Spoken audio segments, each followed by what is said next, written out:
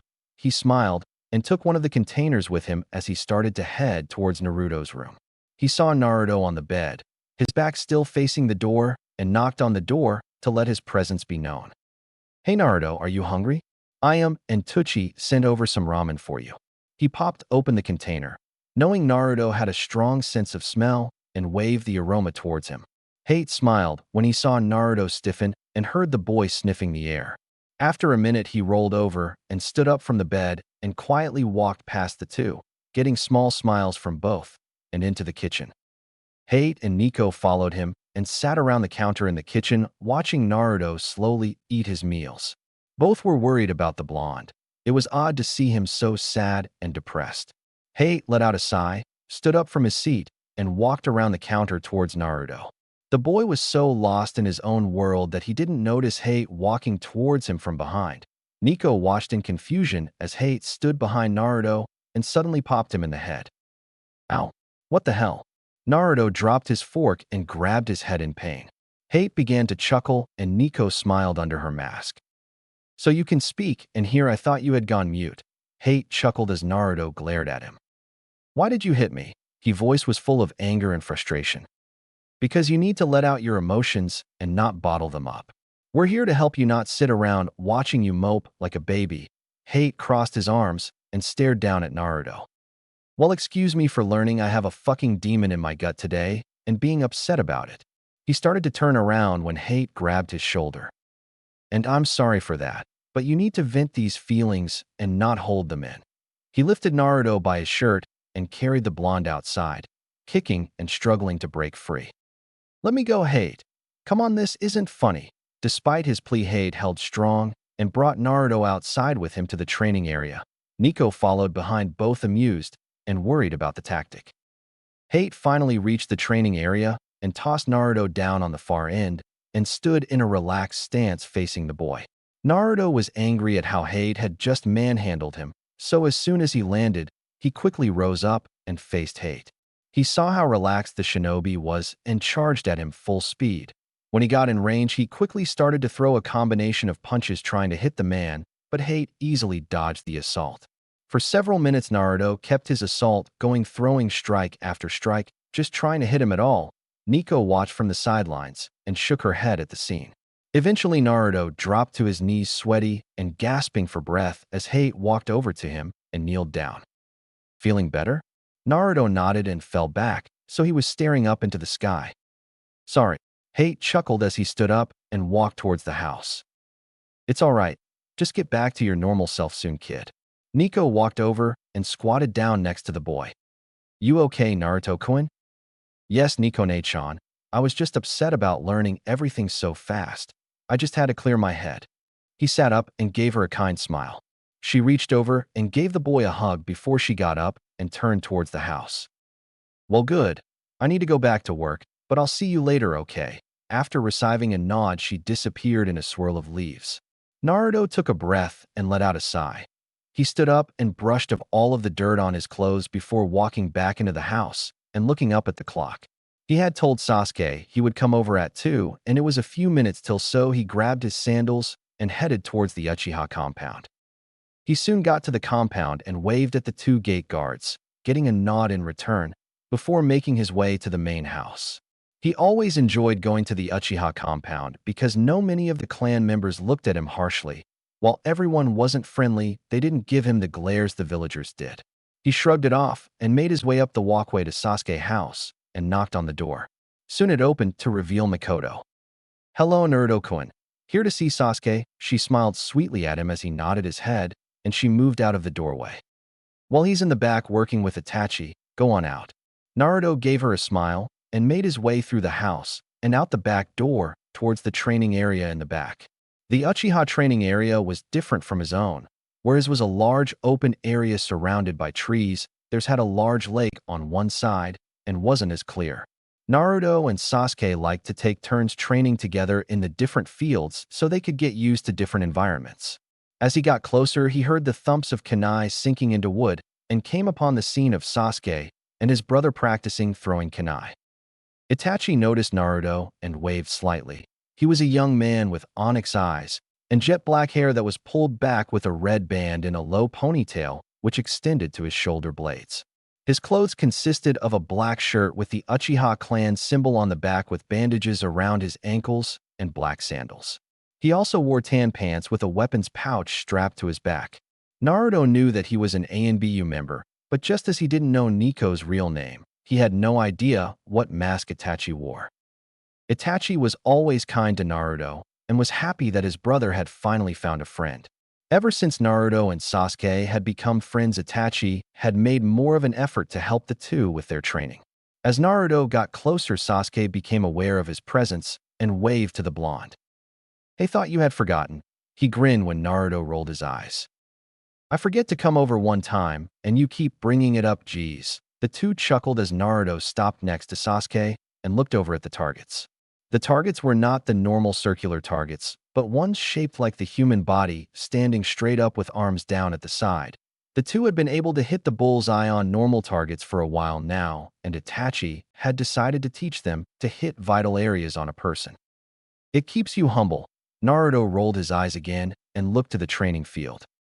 "Well, we going to train, or are you going to waste my time?" He smiled at Sasuke as the raven-haired boy grinned back. "You seem eager for me to beat you into the ground." "Please, we both know you only win when I don't use my Kenjutsu." Sasuke couldn't argue with that fact. While he and Naruto had been training for around the same amount of time, the types of training gave them different strengths.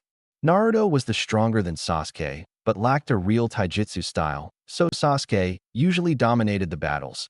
However, when Naruto would use his Bakken, Sasuke couldn't handle the weapon and usually was on the losing end. "Whatever, Whiskers," Sasuke smirked as he walked past his friend. While they were friends, the two usually teased each other for the fun of it. A tick mark appeared over Naruto's eye at the name, but turned into a fox-like grin as he turned to face his friend. "Bring it on, duck," but he taunted, referring to Sasuke's hairstyle and earning him a glare from the boy.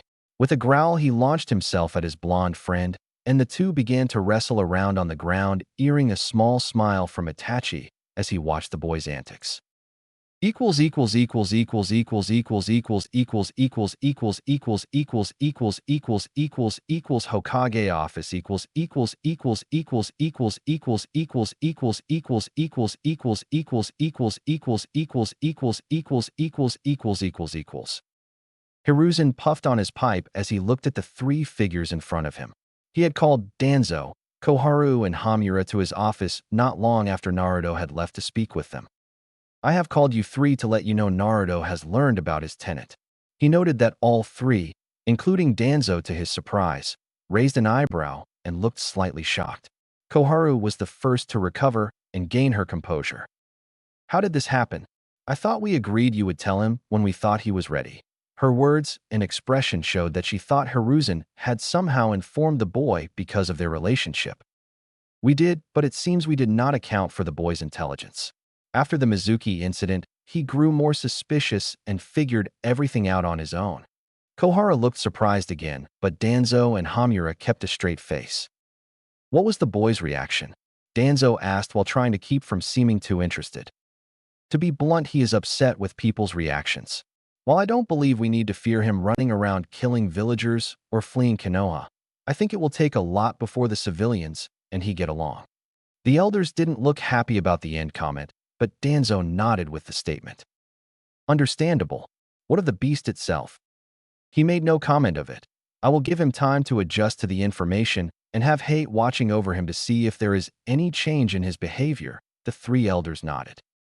"While we are here, there is something I think we should discuss in private." Hiruzen. Danzo looked to the corner of the room with his remaining eye, showing he knew of the hidden ANBU. "ANBU, give us the room, please." Two figures emerged from the shadows and made their way out of the room again. As they closed the door, Hiruzen leaned back into his chair and looked at his three advisors, waiting for one of them to begin. "We are worried about the Uchiha, Hiruzen. They are growing even more suspicious." Danzo spoke softly, almost in a whisper, as if someone might overhear him. "I understand your concern, but I assure you I have it under control." The trio exchanged concerned looks, but said nothing to each other when Danzo nodded. Very well, Hiruzen, but I still think something needs to be done before they decide to act. He turned after he finished and walked out the door with Koharu and Hamura in tow. Hiruzen let out a sigh as they left. He knew that if he didn't solve the situation with the Uchiha soon that it would cause problems. The only thing was how to solve it.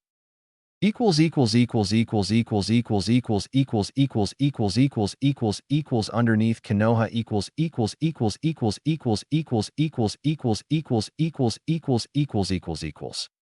Danzo walked into the underground compound of Root and was flanked by Tiger immediately.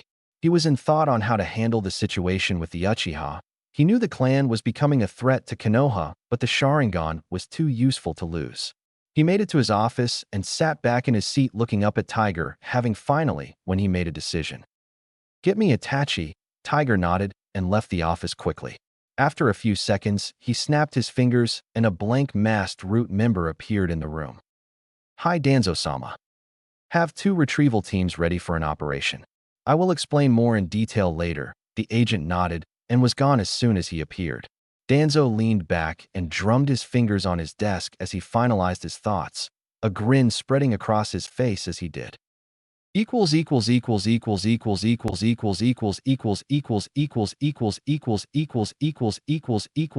Konoha. 1 week later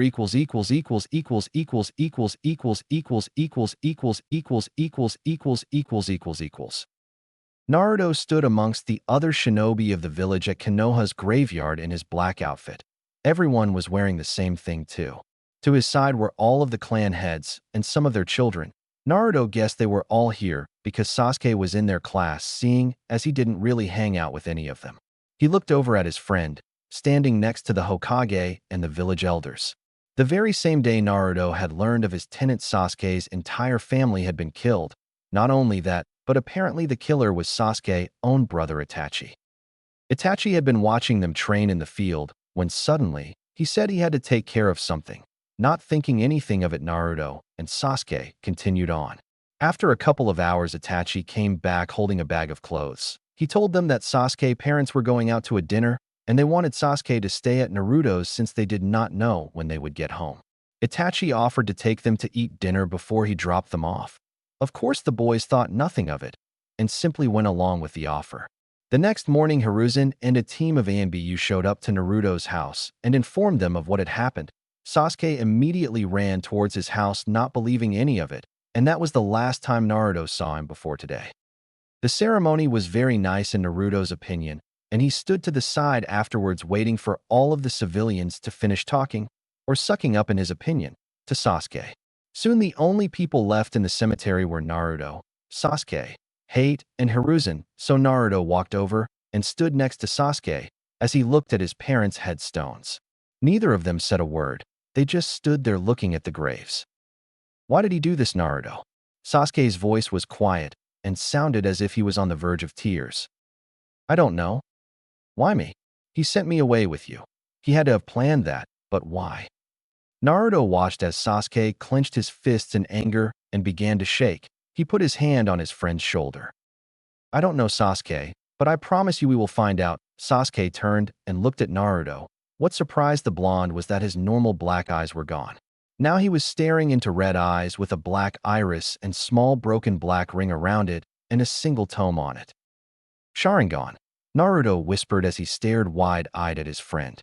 Sasuke grinned, not only at Naruto's reaction, but also at his words. Naruto snapped out of his surprise and looked at Sasuke with a serious face.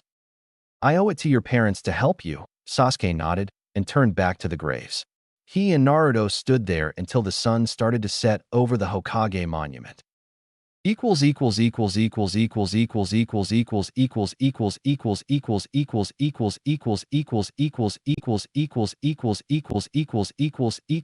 years later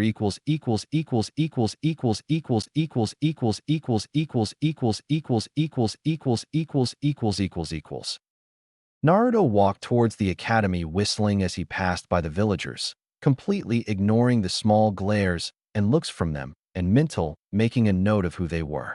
Since discovering about his tenant, he made mental notes on how many and who treated him like the demon itself, so that eventually, if anyone needs something from him, he wouldn't go easy on them. He had grown in the last few years thanks to his training. He now stood at 5 feet 3 inches shorter than only 4 other boys in his class, and was muscular for a 12-year-old boy. His outfit had changed slightly over the years also. He now wore a 3/4 sleeve navy blue shirt that ended just below his elbows, with a red Uzumaki crest on the back, a pair of black ANBU pants, and black sandals. Ever since the Uchiha Massacre, Sasuke had thrown him into training to get strong enough to defeat his brother and make him pay for what he did to their family. Naruto trained just as hard so that he could keep up with his friend, but also he saw it as a kinship for he and Sasuke. The two were now both the last of their clans. They viewed Itachi as dead. His Fuinjutsu was at a level that he was the best Fuinjutsu user in the village and, according to his Jiji, very close to the level of Jiraiya of the Sannin. Naruto assumed he just seemed that way because of the amount of seals that he now possessed, but took the compliment all the same. He also had made great leaps in his Kenjutsu training. The Uzumaki style was made up of several different attacks. He had mastered a few of the simple ones and was very skilled with several more. He was now able to press hate to use some of his own techniques. A smile went across his face when he thought of hate. The man had become much like a brother to him in the last few years. He was also glad that Hate was now dating Nico, who he had finally learned was named Yugao Yuzuki. Of course, how he found out wasn't the best. Hate had invited her over one night thinking Naruto was at Sasuke's when really he was studying in the library.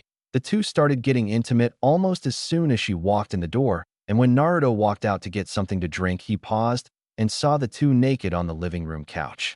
At first, Naruto was just embarrassed to have walked in on them, but when Yugao had screeched Naruto-kun at him while they covered themselves, and he saw her hair color, it registered in his mind, he blushed and ran from the room. After they got clothed, she came into his room and talked to him about their relationship, how he couldn't tell anyone about her ANBU identity, and, much to his dismay, the sex talk. Needless to say, he couldn't look either of them in the face for a week. Shaking the thoughts of her naked body from his mind, stupid hormones, Naruto entered the academy and walked over to his normal seat and pulled out the first of his ninjutsu scrolls. His training had progressed enough that he could start going over the scroll, and he was excited. Sasuke had been training mostly in taijutsu and ninjutsu in his time, and he was jealous of watching him shoot fireballs from his mouth while he couldn't do anything. It's not like he thought he would be doing things like that right off the bat, but he hoped soon he could. Sasuke had also changed since the massacre, and not all for the better in Naruto's opinion. Suddenly losing his parents had made him more withdrawn from everyone. Now that he was the clan heir and sole Uchiha, people were always trying to get on his good side and praised him. While Sasuke at first didn't mind the praise, he soon grew annoyed with it, and after he saw how people ignored Naruto when with him, or even insulted him when he wasn't around, he was appealed by them.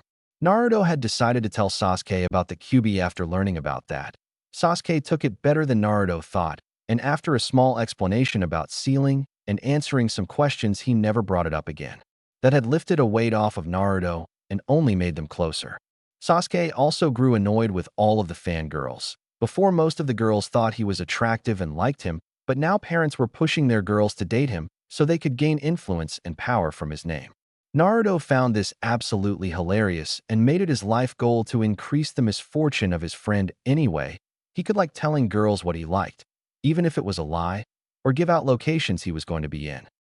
While Sasuke hated Naruto when he did things like that secretly, he was happy that his friend kept him sane. If left alone, he would start remembering his family and how Itachi took them away. Naruto's hijinks took his mind away from all of that, and he was happy for it. Naruto let out a sigh and cracked open the scroll he had and began looking through it, and his eyes widened when he read what it was. Kage Bunshin no Jutsu. Shadow clones are a technique given to the Uzumakis from our cousins the Senju as an offering of friendship to their new village Konohagakure. They are the pinnacle of all the clone techniques, and one that should be practiced with extreme caution. Many people do not learn this technique until later in their lives because of the chakra requirements, but we Uzumaki have higher reserves than most. The shadow clone is a clone that has form to it, and unlike others, is able to interact. Even censors and dojutsu users are unable to tell the differences between shadow clones and actual people. The clones also send all information they learn back to the others when they dispel. This gives advantages for spy missions. The disadvantages to shadow clones are that you divide your chakra between all of the ones you create. Meaning if you create 4 clones, your chakra will be at a fifth of what it normally is. Also, if you dispel too many clones at once, you can cause severe brain damage from gaining too many memories at once. It is advised to dispel them in intervals. Naruto stared at the page and couldn't believe what he was reading. If this was true, he had just found a gold mine of a technique. He quickly rolled up the scroll and resealed it so no one would see it and ask him about it. He was going to wait until he was alone at home to practice it. Sasuke would definitely want to learn this technique, but he knew that Sasuke's chakra levels were nowhere near his. Sasuke had high reserves for a student, probably better than most Genin, but Naruto knew his levels were already at mid to high Jounin level. He would have to learn the technique and master the hand seals so he could get it down to only a few so Sasuke wouldn't copy them and then try to use a skill he couldn't handle. It had already happened a few times since Sasuke had gained his Sharingan, and the boy ended up in the hospital for chakra exhaustion. He had been better in the past few months about taking it easy, but Naruto feared this would be a tipping point and didn't want to tempt Sasuke. "Good morning, Naruto-kun," a small voice said, and Naruto looked up to see Hinata sitting in her seat across from him. She was one of the few people he actually likes in the class, while she was very nice and friendly. Her only problem was she was shy and didn't have a lot of self-esteem, so she was an easy target for many of the other girls in the class. Naruto looked over and saw that Shino was again sitting next to her. He didn't know why, but Shino had seemed to take over the role of Hinata's guardian. Anytime someone made fun of her or put her down, they would be covered in bugs. Naruto found it hilarious, especially when it was some of Sasuke's fangirls. "Morning, Hinata-chan." Shino, the shade-wearing student, gave him a small nod at the greeting and went back to staring forward. Another of Naruto's favorite things to do in class was to see how many words he could get Shino to say in a day. Sadly, the number to beat wasn't as high as one would think. He noticed Sasuke walk in at that point and gave the boy a mock salute. "Morning, Captain Emo, sir." Sasuke let out a sigh and rolled his eyes at his friend. "Haven't you used that joke before?" "Probably, but you have to love the classics."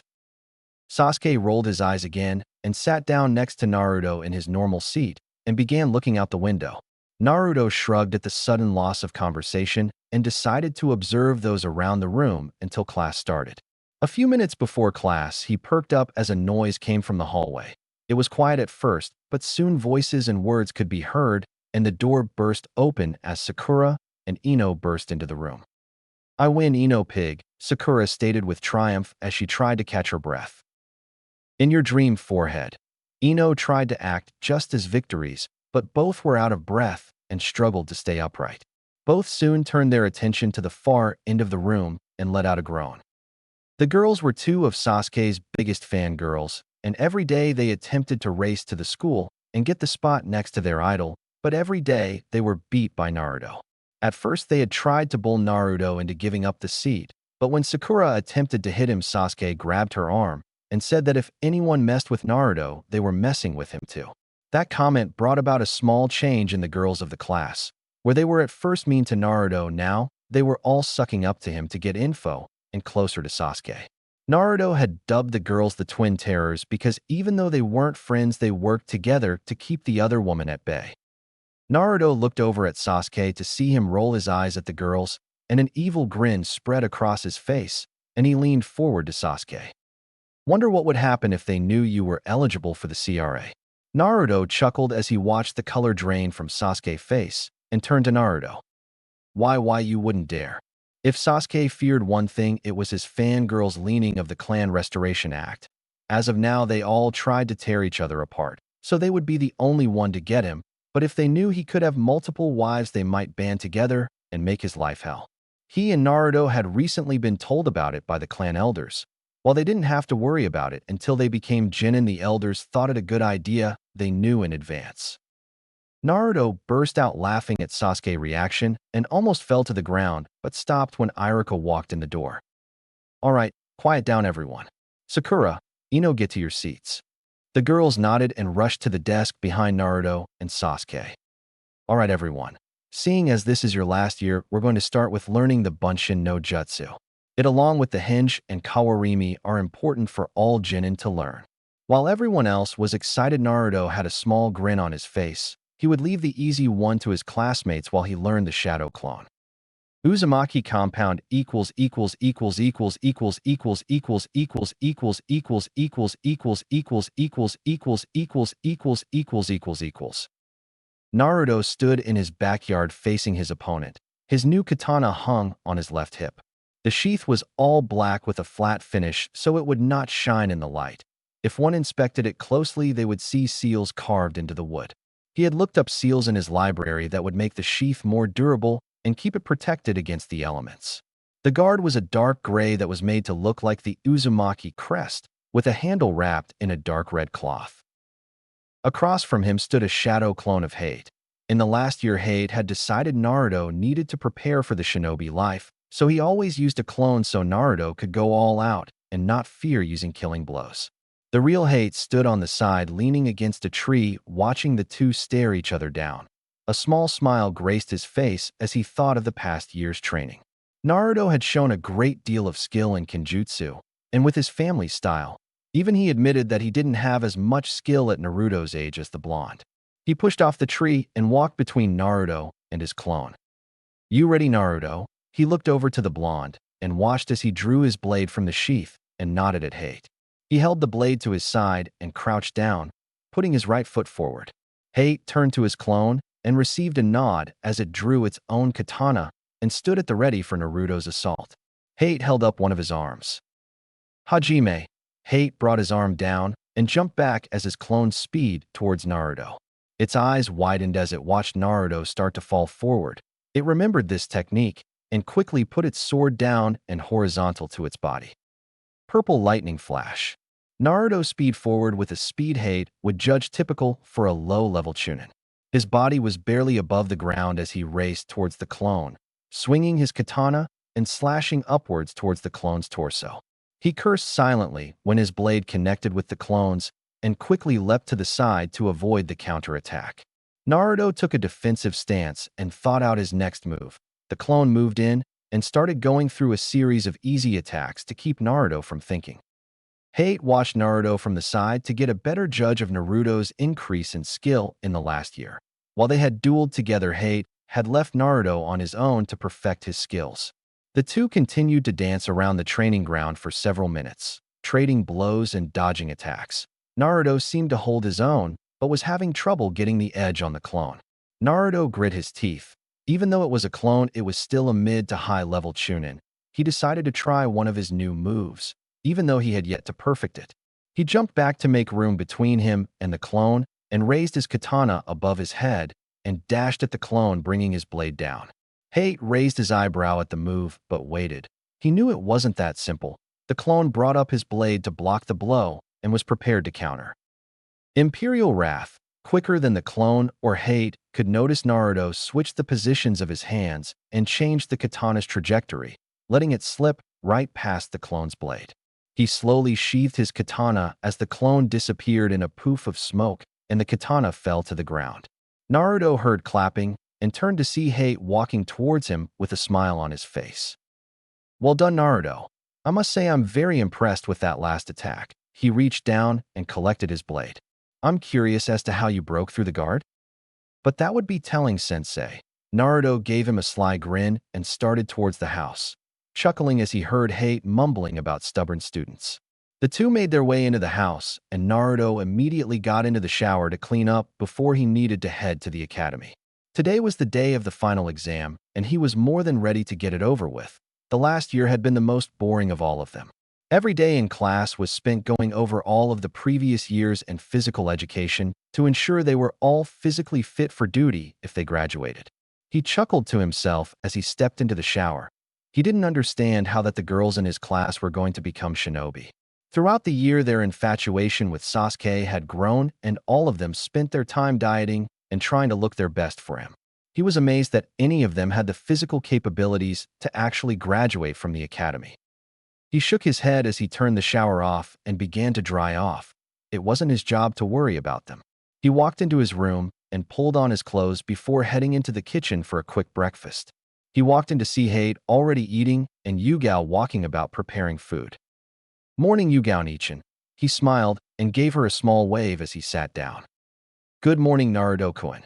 She smiled back at him and started piling some food onto a plate for him and placed it down in front of him. "Are you ready for your final exam?" "Yup," he replied happily as he began digging into his food. "Good. I'm sure you will pass it with flying colors." She sat down with her plate, and the three fell into a comfortable silence as they finished their meals. Soon Naruto was done, and he jumped up from his seat and headed for the front door. "Bye, hate, Nachon. Next time I see you, I'll be a shinobi." He missed the grins on their faces as he went around the corner and put on his sandals. Once outside, he ran towards the front door, but instead of going through the door, he ran straight up the wall and jumped into a tree from the top. Naruto had learned to use his chakra to help him climb objects a few months ago from one of his scrolls. The exercise not only helped with training his chakra control, but also opened new paths for fighting. He chuckled when he remembered the first time he had used it against Sasuke, the Uchiha, and he were sparring, and Naruto was pushed back towards a tree and would normally have been trapped, but he leapt onto it as Sasuke went to kick him. Sasuke was so surprised to see Naruto standing on the side of the tree, he didn't focus, and Naruto knocked him out. Of course, once he came to Sasuke, bugged him to teach him how to do it too. Soon Naruto made it to the edge of the forest hiding his house, and dropped down from the trees and walked through the village. While he didn't care what the villagers though anymore, he decided to hide all of his skill from the villagers until he needed to. He had already slowly begun his revenge against the merchants of the village. His skill with Fuinjutsu was unknown to everyone, but a select few, and he used that to his financial advantage. He had discovered he could make a large amount of shadow clones at a time, and used that to create dozens of seals a day, then sold them under a fake name to the merchants of the village. He mental smirked when he thought of how the village would react if they found out the demon was the one supplying seals that protected them. He was broken from his thoughts as a black and blue blur ran by him.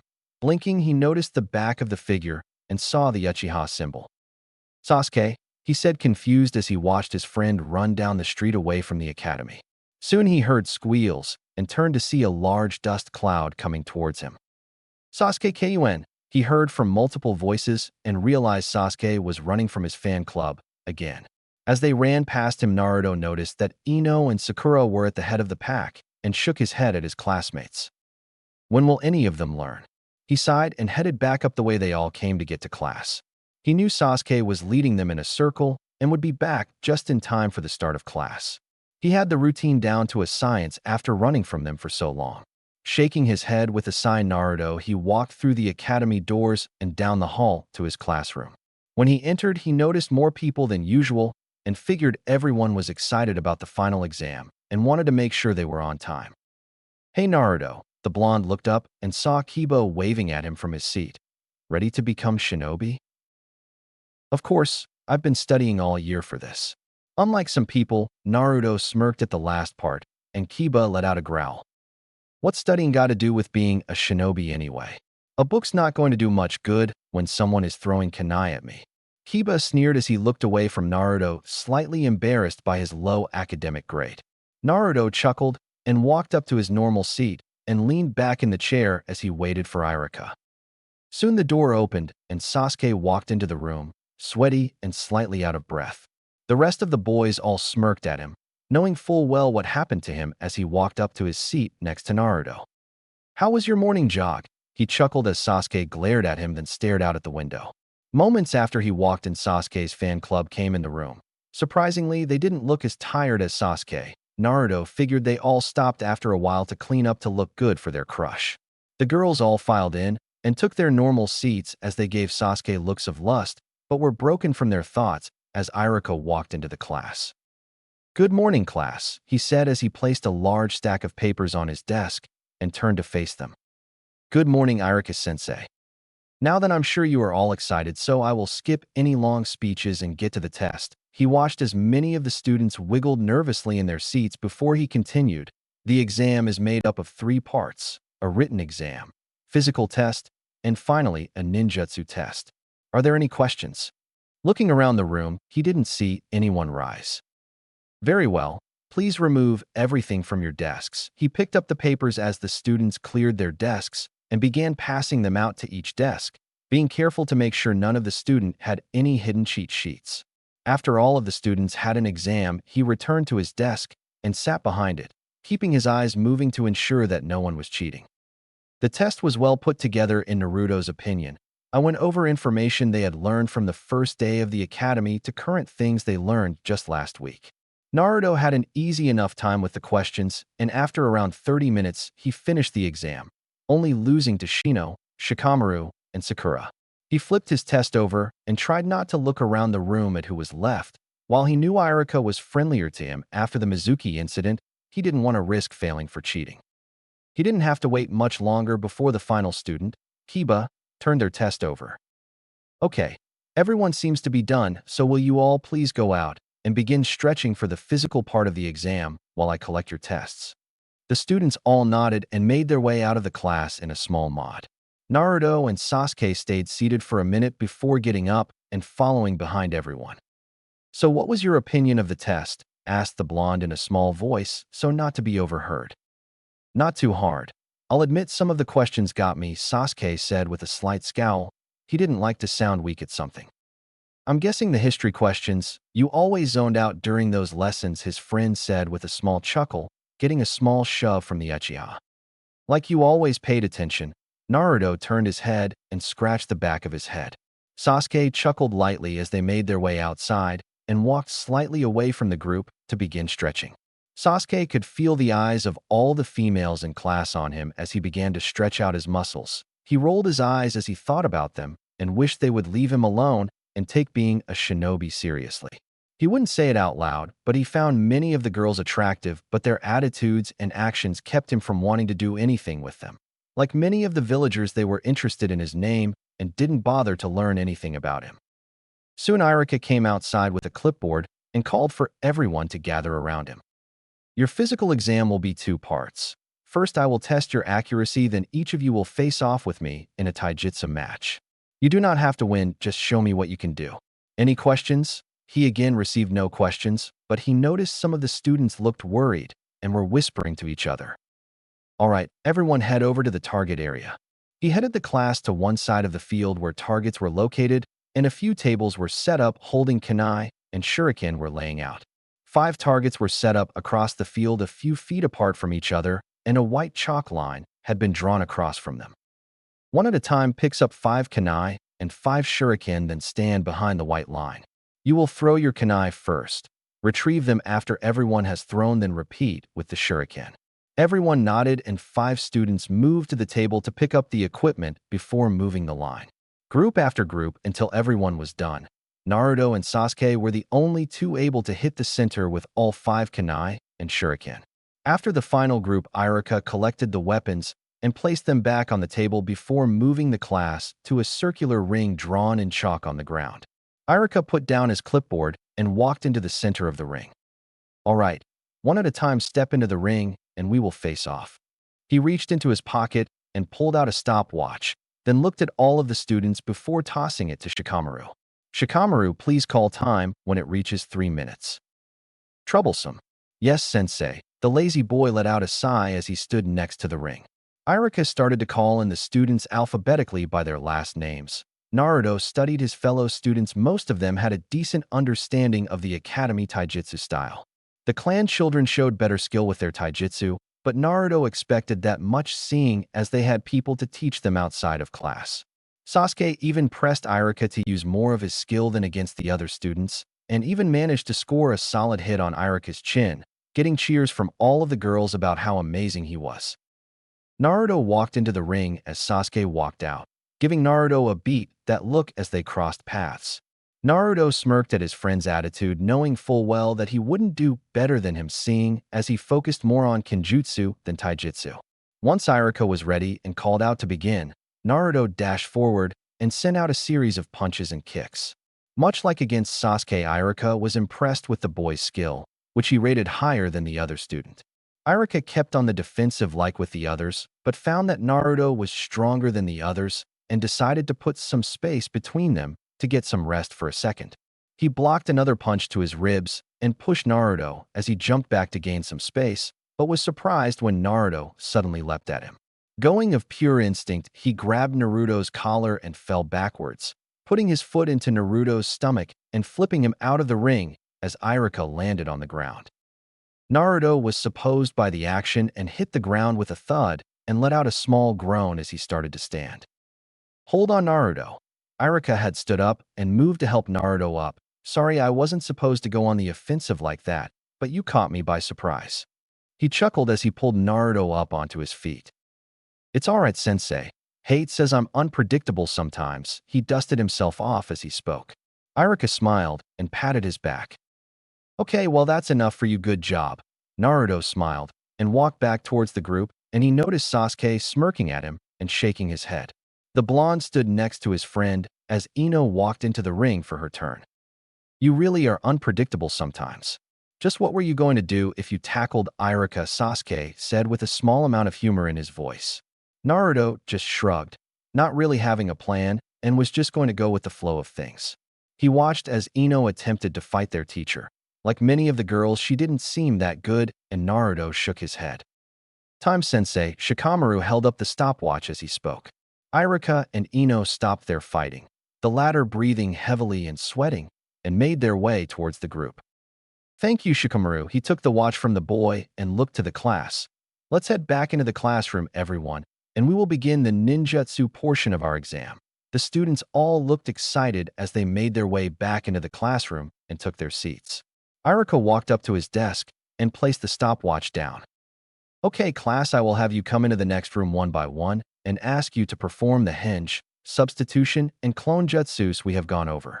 You exams have already been graded. If you received a passing grade and can perform all 3 ninjutsu, you will receive your headband. Any questions?" Naruto was about to raise his hand but stopped. He wanted to ask if knowing the shadow clone would be okay, but decided to wait and ask in the exam so the whole class wouldn't know about them. He stretched his arms and leaned back in his chair as Iruka took one of the students out into the hall and closed the door. Soon the room was alive with chatter. Minutes passed as one by one Iruka came in and called the students into the next room. Naruto noticed that no one came back into the classroom after leaving. "I guess that's so we don't know who passed and who failed." He shrugged as another student was called, and he began looking around the room. It seemed that they were once again being called in alphabetically, and Naruto grinned before turning to Sasuke. "You know, eventually it will be just me, you, and Ino." He leaned in and whispered the last part and chuckled as Sasuke shivered. The Uchiha shot him a glare, and Naruto smiled at him before looking back at the front of the class. It didn't take long for Naruto's statement to come true, and he was curious if Ino would actually try and talk to Sasuke with him there. He looked out the corner of his eye and saw that she was looking at Sasuke every few seconds and fiddling with her hair. Just as it looked like she was getting the courage to say something, Iruka came into the room and called Sasuke's name. "Good luck, duck," but Naruto said with mirth in his voice. "Like I need it, whiskers," Sasuke replied with a grin and earned a small tick mark above Naruto. Soon he was out the door, and Naruto looked over at a disappointed Ino. Obviously, she was upset she missed a chance to have Sasuke to herself. While he didn't really know her and he could care less about the girl's obsession with Sasuke, he didn't like to see people down. "I wouldn't be upset, Ino. He was so focused on the exam I doubt he would even talk with me." The blonde girl looked up at him as he spoke, and a small smile graced her face at his words. "Thanks, Naruto." He noticed her fidget and look away before she spoke again. "Say, Naruto, does Sasuke ever mention me?" Naruto let out a sigh as he thought of how to answer the question.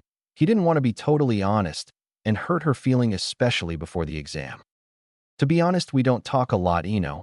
We train, that's about it. Our conversations are all about how to improve ourselves." He didn't look at her while he spoke, mostly because it was a lie, and while she may not be the best at many things, he knew if she was anything like her father, she would see the lie. Luckily, before she could speak anymore, Iruka stepped in and called for Naruto.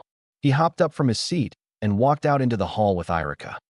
"This way, Naruto." The boy followed his teacher down the hall and into an empty classroom similar to their own, except the teacher's desk was by the student's desk.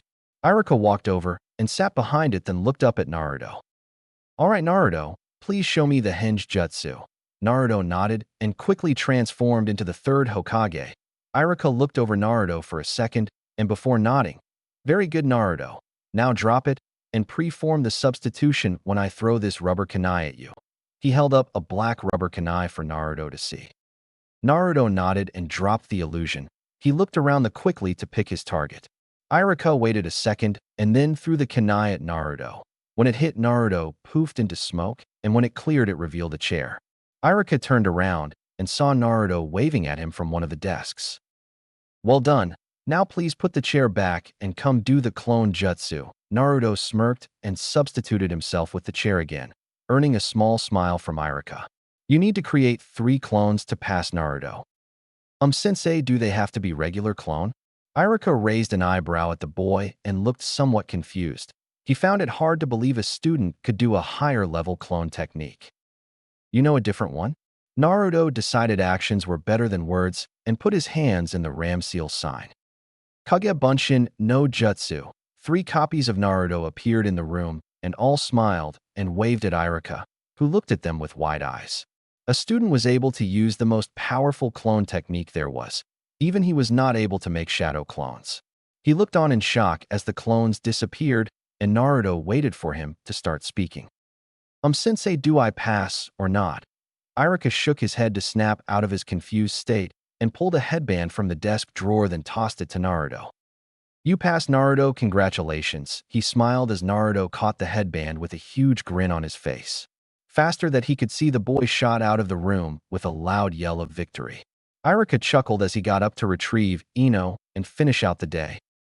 Naruto bolted outside the doors into the training grounds to see a large gathering of parents talking to each other and his fellow classmates.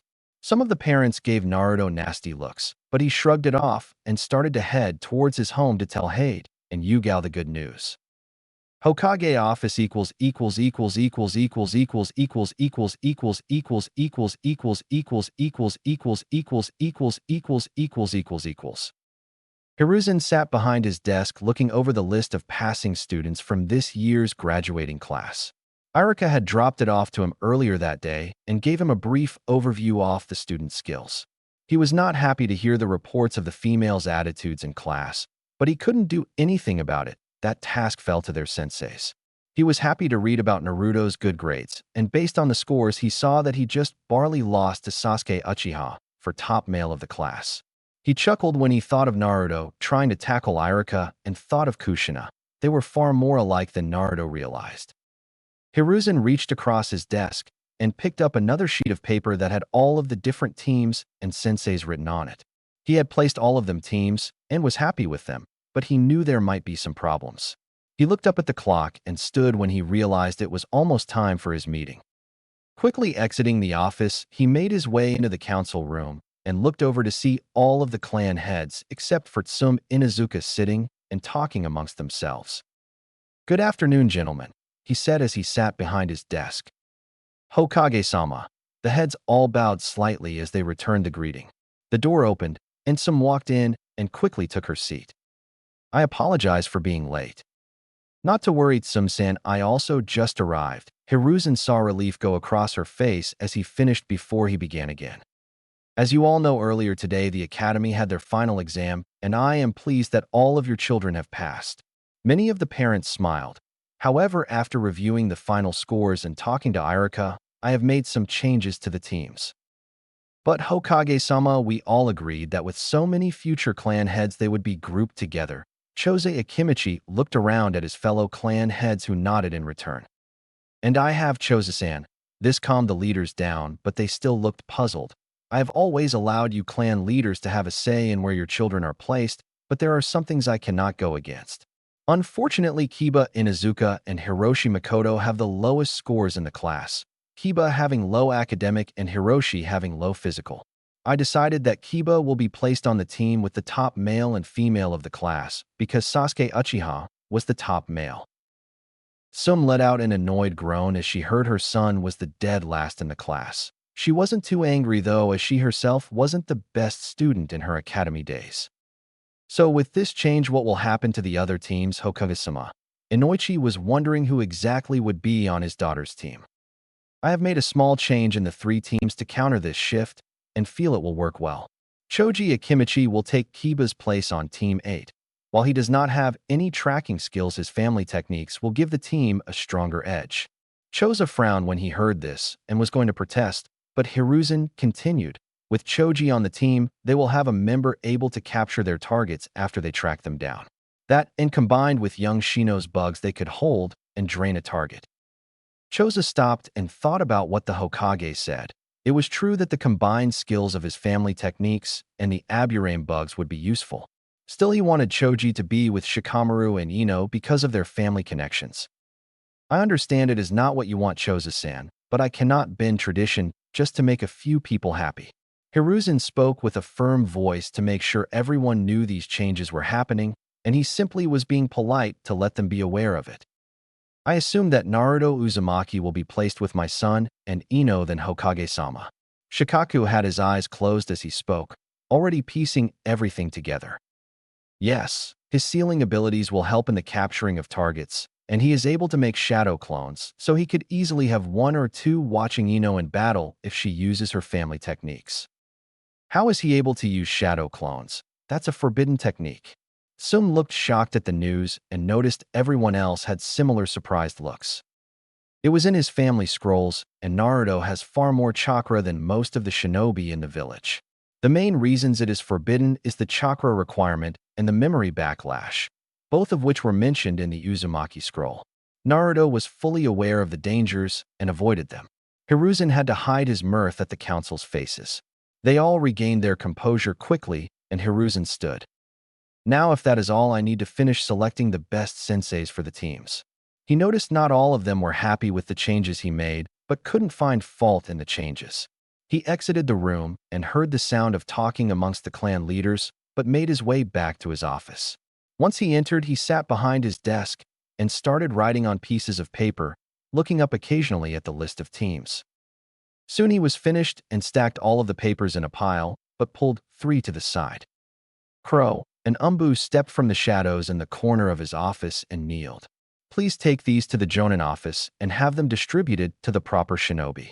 After that, please call in Asuma Sarutobi, Kurenai Yuhi, and Kakashi Hitaki to my office. The ANBU nodded and disappeared in a swirl of leaves. Hiruzen packed his pipe and relaxed in his chair as he mentally prepared for the meeting he was about to have. While Kurenai and Asuma would be happy with their teams, he knew Kakashi was going to be annoyed. He had tried his best to be there for Naruto, but wasn't able to look at the boy without seeing his sensei. He knew Kakashi was waiting for this chance to make up for all of the lost time and was going to be highly upset with the change in teams. He didn't have to wait long before a knock came at his door. Straightening up and putting out his pipe, he turned to the door. Enter. The door opened, and he noticed only 2 of the people he had asked for. Kurenai was a newly made jonin with light skin and a slender build. She has long, black, shoulder-length untamed hair and very unique eyes that are red in color, with an additional ring in them. She was wearing a red mesh armor blouse with only the right sleeve visible. Over this was a very broad material which resembles bandages with a pattern on it similar to those of rose thorns. Her hands and upper thighs are also wrapped in bandages. The second figure was his own son Asuma. He resembled Hiruzen somewhat. He was a tall man, with brown eyes, short, black spiky hair, and beard. His clothing consisted of the standard Konoha ninja uniform with the sleeves rolled up halfway, flak jacket, regular shinobi sandals, and forehead protector. He also wore the 12 Guardian Ninja sash that had the kanji for fire marked on it around his waist, a pair of black bangles and bandages wrapped around the arms of his sleeves. Both walked up to the desk and bowed Hokage-sama. Hiruzen nodded back and gestured for them each to sit, pulling out their respective papers as they did. I have chosen you 2 to tee the following teams this year. He handed both of them the sheets. As you can see, your teams are made up of not only clan members, but the future heads of the respective clans. I wanted to make it clear to you that although they are important to the future of this village, I do not want you to simply pass them because of this. Of course, Hokage-sama. Kurenai smiled at the list as she listened to the Hokage. She was not only happy to have her very own team, but also Hinata. She had watched over the girl for a few years and had grown quite attached. I have a question, father. While it was the Hokage, he had trouble seeing him more than his father, and didn't always remember to show proper respect. Why did my team change? Kurenai looked at Asuma confused. Even if the Hokage was his father, he shouldn't have known his team before today. Hiruzen, though, simply sighed. There was a change of plans with the final results of the class, and that caused a slight change in the teams, but the main idea of these teams stay the same. Kurenai will train a tracking team, and you will train a capture and information gathering team.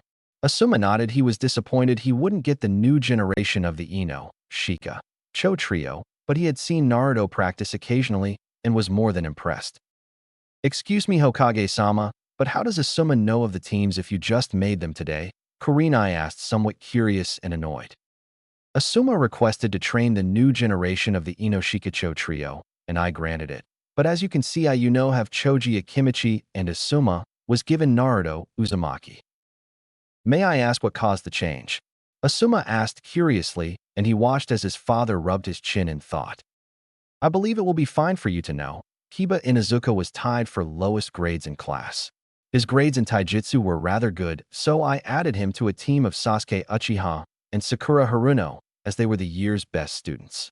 The shift in teammates forced me to change them around so that the general idea of each team could stay the same. Asuma and Kurenai nodded as Hiruzen finished. Now, if that is all, you may leave. Be at the academy tomorrow at 8 to meet your teams. The two jonin stood and bowed before leaving the office.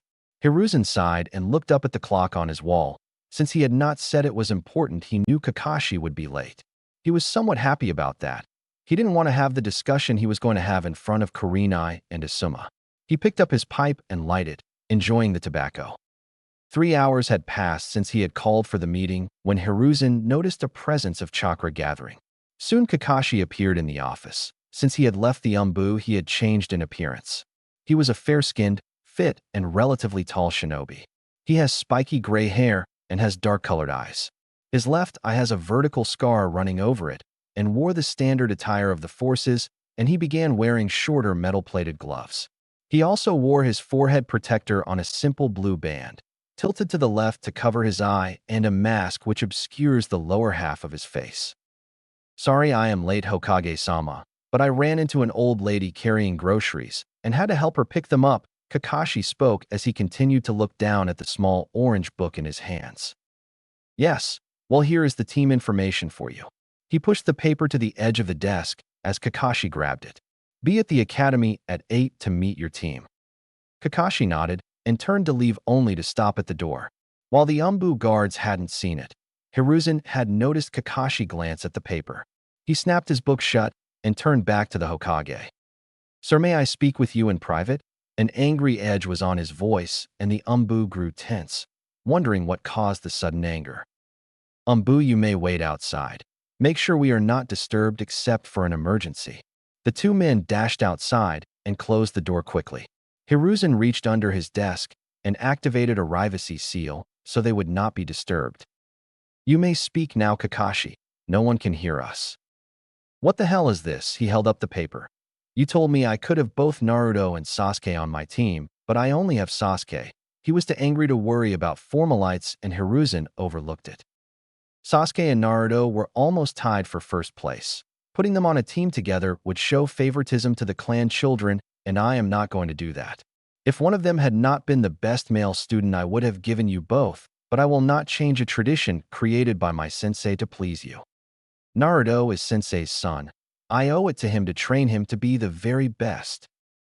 And you think no one else is capable of that? Kakashi flinched at the comment. He didn't mean to say no one was capable, but Hiruzen held up a hand before he could talk. I understand your view, Kakashi. I really do, but Minato would agree with me if he were in my place, as he should be. I have assigned Naruto to Asuma.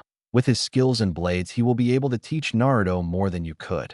I promise you, though, once he makes Chunin, I will assign you on missions together so you can have some contact with him. Kakashi sighed and ran his hand through his hair. He really wanted to teach Naruto, but after hearing what the Hokage said, he knew Hiruzen was right. He would need to make a bond with Naruto in a different way later on in his career. For now, he would help Sasuke. Very well, Hokage-sama. Hiruzen could tell from the tone Kakashi was still upset, but had accepted his change. I am sorry, Kakashi, but things cannot always be as we wish. Kakashi nodded at the Hokage before he turned to leave. He needed to rethink his team strategy and calm his mind. Equals equals equals equals equals equals equals equals equals equals equals equals equals equals equals equals underneath Konoha equals equals equals equals equals equals equals equals equals equals equals equals equals equals equals. Danzo sat at his desk and looked at the report in front of him. His root agents had spied on the academy exams and given him a detailed report about all of the students. He was sorely disappointed in the academy standards. To many of these students should not be passed. He wasn't even comparing them to his high standards, but the education he had as a child. He shook his head and picked up 2 files. Naruto Uzumaki and Sasuke Uchiha. He had been keeping his eyes on the boys ever since the massacre and was quite happy with their progress. Both were easily at a high Chunin level with some low Chunin skills in certain fields. Not to mention Sasuke had his Sharingan already and Naruto was at an unimaginable level of Fuinjutsu. Wolf, a root operative, appeared before him on his knee. "Hi Danzo-sama. Remove your mask and find Naruto Uzumaki. I want you to deliver this to him. Return to me with his answer." Danzo finished writing on a scroll and tossed it to his operative. The man nodded and removed his cloak and mask. He wore the standard uniform of a Konoha Jonin. His face was youthful, looking no more than 20 years old, and he had short spiky black hair with olive green eyes. "Right away, Danzo-sama." The man gave a quick bow and disappeared from the room. Equals equals equals equals equals equals equals equals equals equals equals equals equals equals equals equals equals equals Ichiraka Ramen equals equals equals equals equals equals equals equals equals equals equals equals equals equals equals. Naruto slurped down yet another bowl of ramen happily as Heir and Yugao talked to I am. After passing the test, Naruto had run outside and found Sasuke waiting for him. The two then went to Naruto's home and showed Yugao and Heir that they had passed the test. The 2 Jonin were happy for them and offered to treat them to anything they wanted to eat. Naruto naturally screamed for ramen, and before anyone could argue, he was rushing through the trees towards the stand. The others sighed and followed after him only to arrive at the stand with him halfway through his second bowl. "It's always ramen with you." Sasuke shook his head as he slowly worked on his bowl. "Ramen is the food of the gods. It must be consumed as much as possible to strengthen the body." His words flowed out sagely as he spoke, but the others chuckled at his attitude. "Thanks, right, my boy. Never let anyone tell you differently." Tucci came out from the kitchen stirring a bowl and grinning. "Please don't encourage him, Tucci-san." Sasuke sighed at the older man. He and I am were the few who not only treated Naruto normally, but he himself. The first time he gave Tucci attitude, he was whacked over the head with a ladle, oddly enough that gained the man Sasuke's respect. "Just give it up, Sasuke. You should know better than to try." Heir grinned at the boy as he himself finished his ramen. Sasuke rolled his eyes and let out a sigh. Why did his friend have to be such an idiot sometimes? "Excuse me, Uzumaki-san." Naruto and company all turned around to see a man in Konoha shinobi gear standing behind them. "Yes." Naruto slurped up the last of his 5th bowl before he spoke. "I have a message for you." The man pulled out a scroll and handed it to Naruto, then stepped back and waited. Heir and Yugao carefully watched the man. His eyes never left Naruto, but they saw no sense of hatred or anger, just empty eyes waiting and observing. Naruto unrolled the scroll and started to read the contents. "Dear Mr. Uzumaki, I wish to request a meeting between myself and you at 5 this afternoon at your compound. Please relay your answer to the messenger who delivered this scroll.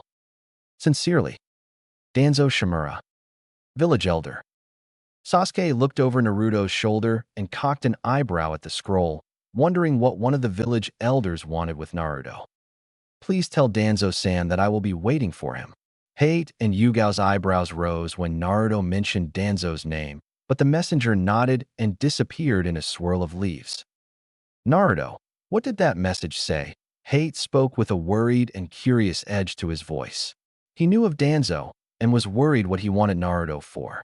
Yugao was also worried and knew she needed to speak to the Hokage about this. "Danzo-san wanted to meet with me today. He didn't mention what, but I figure one of the village elders probably had something important to discuss." Naruto absently answered while he tried to think about what Danzo could want. He held no love for any of the village, but he couldn't ever remember the elders ever giving him trouble or even helping him. Not wanting to worry too much, he hopped from the stool and started to head home. "Well, I'm going to go clean up the house a bit. Danzo-san said he would arrive at 5, so I want the house to look presentable." Sasuke waved over his shoulder as he had returned to his ramen after the messenger left.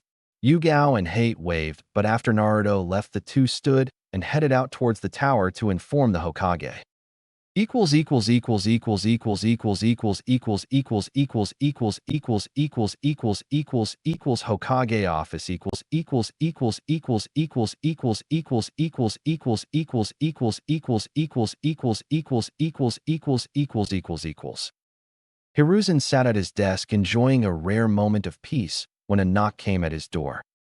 Of course, he sighed and straightened himself in his chair. "Enter." Hate and Yugao walked into the office and gave a quick bow before Hate cleared his throat. "Hokage-sama, we felt it important to let you know that Danzo has requested a meeting with Naruto." Hiruzen's eyes widened slightly, but he quickly recovered and thought about what he heard. Hate and Yugao waited for an order as Hiruzen puffed on his pipe. "I see. Thank you for informing me. Is that all?" The duo looked slightly shocked and Yugao stepped forward. Hokage-sama, are you not worried?" She was confused by his calm attitude. "If someone wishes to speak with Naruto-kun, it is his business, not mine." Hiruzen seemed calm on the outside, but inside, he was wondering what Danzo was planning. Hate and Yugao exchanged looks, but nodded and turned to leave the office. Equals equals equals equals equals equals equals equals equals equals equals equals equals equals Uzumaki compound equals equals equals equals equals equals equals equals equals equals equals equals equals equals equals equals equals. Danzo made his way to the gate at the front of the compound and examined it carefully. He noticed the intercom and pushed the button with his cane. "Yes?" A soft voice came from the device, and Danzo assumed it was Naruto. "It is Danzo Shimura. I am here for a meeting." He waited a moment, and a seal glowed on the gate doors before they opened. Danzo made a note to ask about that seal for his own use and strolled down the path towards the house. He was impressed with the house. It was small but seemed well built, and the landscape was perfect for both look and use. He reached the main door and knocked on it with the head of his cane. "Hello, Danzo-san. Please come in."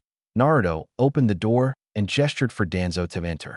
He had changed from his normal clothes into a dark blue kimono with a red sash and the Uzumaki symbol on the back of it.